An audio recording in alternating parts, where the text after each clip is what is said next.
We interrupt this broadcast with an important message from the Office of Medical Investigation. Scientists are tracking down a deadly disease that has already taken 4 people's lives.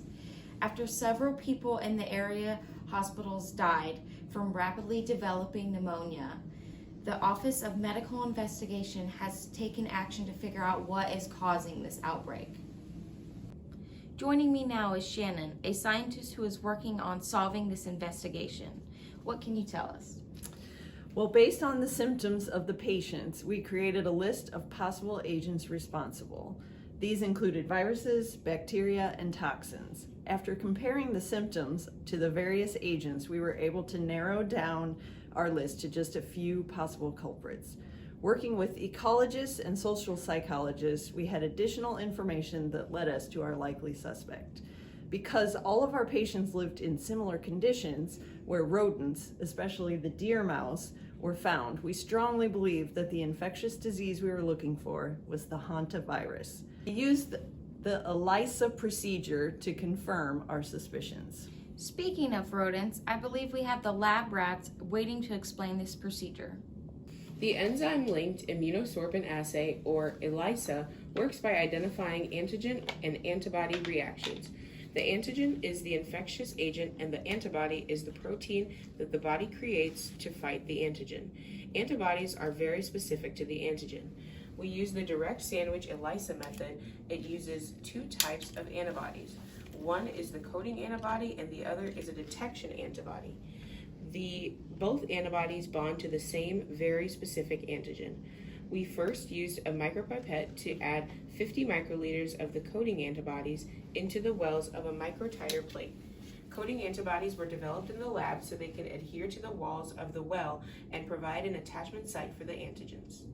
Next, we added 50 microliters of each patient's sample. We were very careful not to cross-contaminate. Our next step was to add 50 microliters of the detection antibody to the wells. These detection antibodies were created to bond with the corresponding coding antibodies from the first step. The detection antibodies also have an enzyme that catalyzes a reaction with the substrate.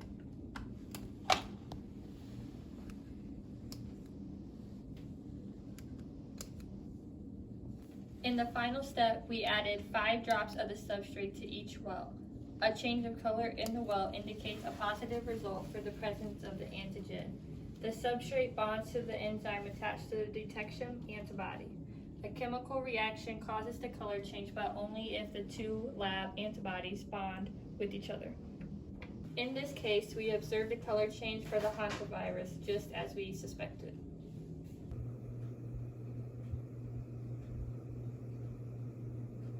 Now that we know how the Hantavirus was confirmed, can you tell us a little bit about the symptoms of Hantavirus?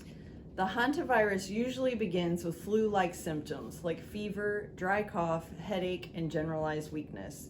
If left untreated, it can rapidly progress to a more serious condition known as hantavirus pulmonary syndrome. Unfortunately, there is no immediate cure for hantavirus. Typically, doctors treat the symptoms with broad-spectrum antibiotics until the diagnosis is confirmed. Early medical intervention is important. If your infection travels to your lungs, you may require oxygen therapy or even intubation. For more information regarding the Hantavirus and how it was transmitted, including the information on the historical significance of the virus, please stay tuned for a special report from the ecologist coming up next.